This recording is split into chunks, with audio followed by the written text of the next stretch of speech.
여름방학 생활계획표를 만들지 말라.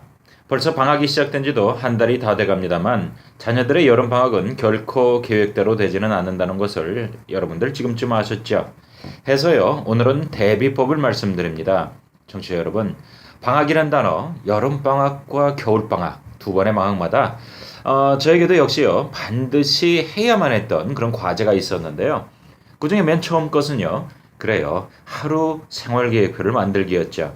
도화지에 벽시계만한 큰 원 하나를 그려놓고요. 시간을 표시하고 나눕니다. 그리고 6시 기상 및 정리, 6시 30분 아침 운동, 7시 아침 식사, 7시 반 휴식, 8시 수학, 10시 영어, 12시 점심.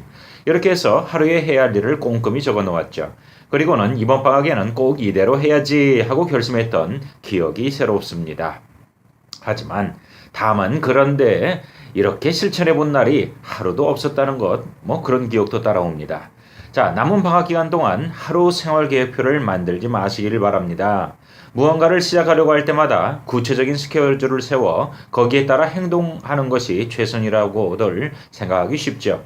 이게 잘못되었다고 학원가들의 고수는 말합니다. 우선 아무리 제대로 되고 치밀한 계획을 만들었다고 해도 그대로 실천할 수 있는 사람이 거의 없기 때문인데, 실천이 안 되는 것은 정신력의 문제가 아니고요. 시간표를 만드는 방식 자체에 문제가 있기 때문입니다.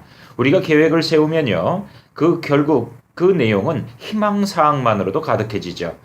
아까도 말씀드린 것처럼 생활계획표를 만드는 과정을 보면 하루의 시간을 세분하고 공부할 과목을 정하고 하루의 학습 시간을 정합니다. 만들면서 그 마음속에 이 정도는 해야지, 이 정도는 해야 실력이 오르겠다라는 생각이 가득해서 희망에 근거한 현실은 반영하지 않는 그러한 시간표를 만들어 버립니다.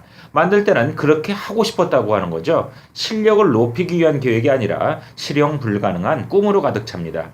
예를 들어 수영을 막 시작하는데 선수들을 위한 3m 깊이의 수영장에서 시작하는 것과 같죠. 무서워서 발을 넣겠냐고요. 그래도 나는 선수들이 하는 데서 수영을 배울 거야 라고 고집하면 수영은 더 이상 배울 수 없게 됩니다.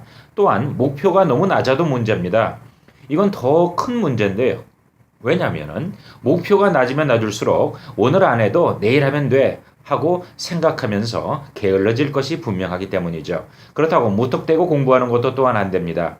여름이 아주 덥게 되는 거죠. 자, 그렇다면 어떻게 하면 알찬 여름방학이 될 그런 생활계획표를 만들 수 있을까요? 이것을 기록해 두시고 자녀들에게 한번 시켜보세요. 먼저 여름방학 내내 할 목표를 정하면 안 됩니다. 즉 장기 목표는 안 되죠. 그 대신 하루에 할당량을 정합니다. 예를 들어서 수학을 2시간 한다고 하면 천천히 풀던 급하게 풀던 2시간은 지나겠지만 대충 할 확률이 높아 기대한 만큼 실력이 안 오릅니다.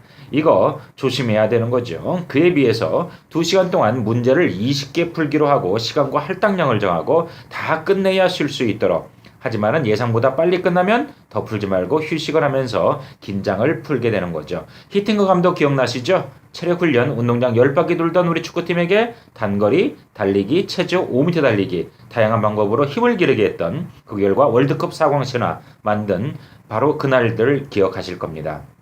매일매일 조정하면서 힘을 기르게 된다는 거죠. 자, 기억하세요. 여름방학은 마라톤이 아니라 단거리를 많이 뛰어 힘을 붙여가는 기간입니다. 교육전문가 고정민 교수였습니다. 감사합니다.